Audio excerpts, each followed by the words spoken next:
नीतीश कुमार जी, ये पलटू राम और एक सोशल मीडिया में काफ़ी वायरल हो रहा है। बार उन्हें पलटी मार के राष्ट्रीय जनता दल और कांग्रेस के पाले में आकर वहाँ सरकार बनाई थी। उस दौरान उनका जो वीडियो था, जो अमित शाह का जी का वीडियो था, वो वायरल हो रहा है और क्योंकि इस बार वो फिर पलटी मारकर बीजेपी के साथ हो गए हैं। उस वीडियो में दिखाएँगे।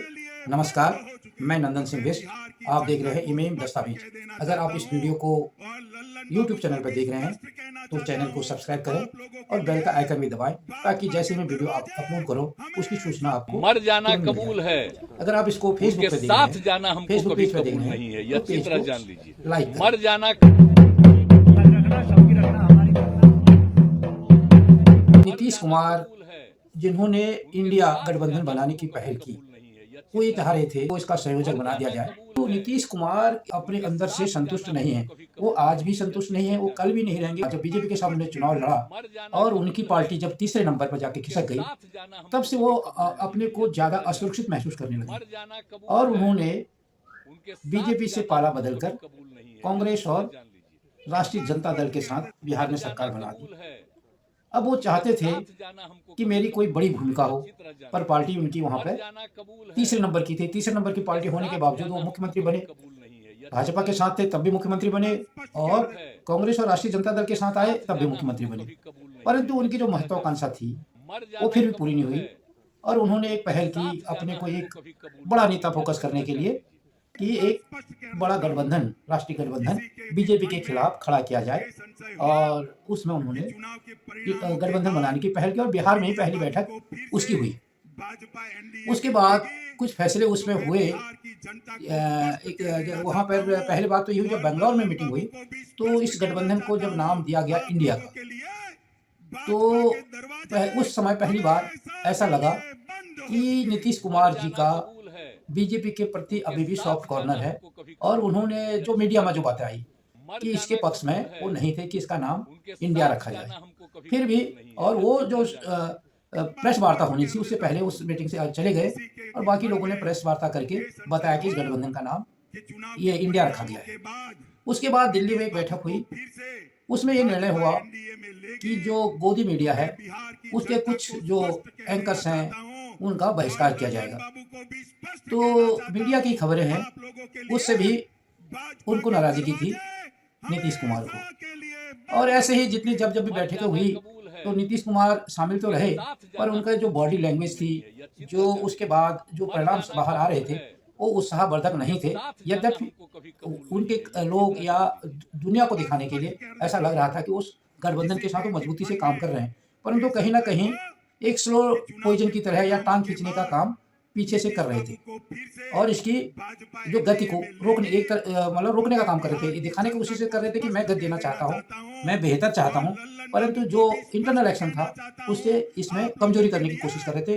इंडिया गठबंधन को कमजोर करने की कोशिश कर रहे थे। कभी संयोजक के पद को लेके विवाद होता था, कभी नाम को लेके विवाद हुआ, कभी एंकर्स को लेके, मतलब जो भी निर्णय होता था उसमें अगर कहीं से भी किसी व्यक्ति ने अगर आपत्ति जताई तो उसमें नाम नीतीश कुमार का पहले आता था। और अब जब ये चल रहा था तो इसका मतलब ये है कि नीतीश कुमार कहीं न कहीं बीजेपी के भी संपर्क में थे।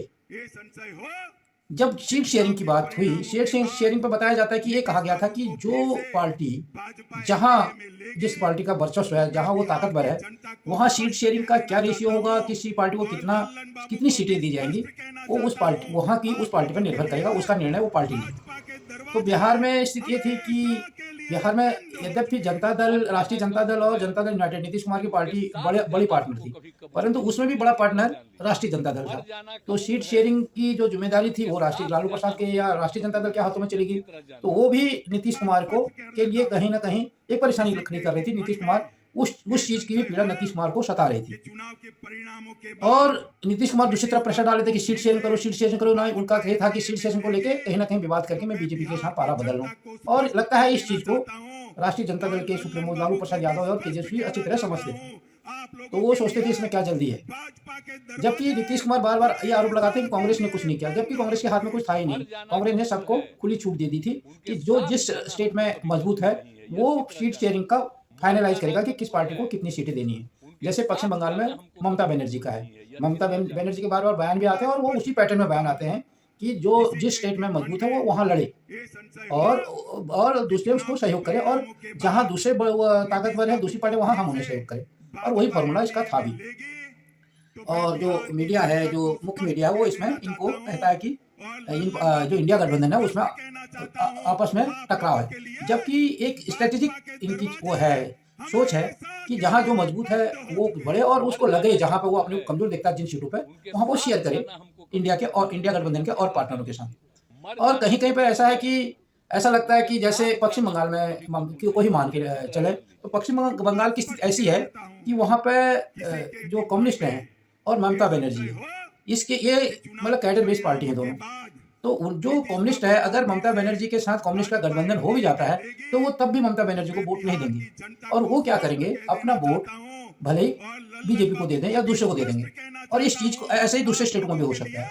तो वहाँ पर ये कोशिश रहेगी इंडिया गठबंधन की पार्टियों का कि वहाँ पर एक दोनों पार्टियाँ चुनाव लड़ें ताकि वोट उसको उनके जो जिसके खिलाफ वो लड़ रहे हैं उसके पक्ष में ना जाए, यानी खासकर बीजेपी को ना जाए।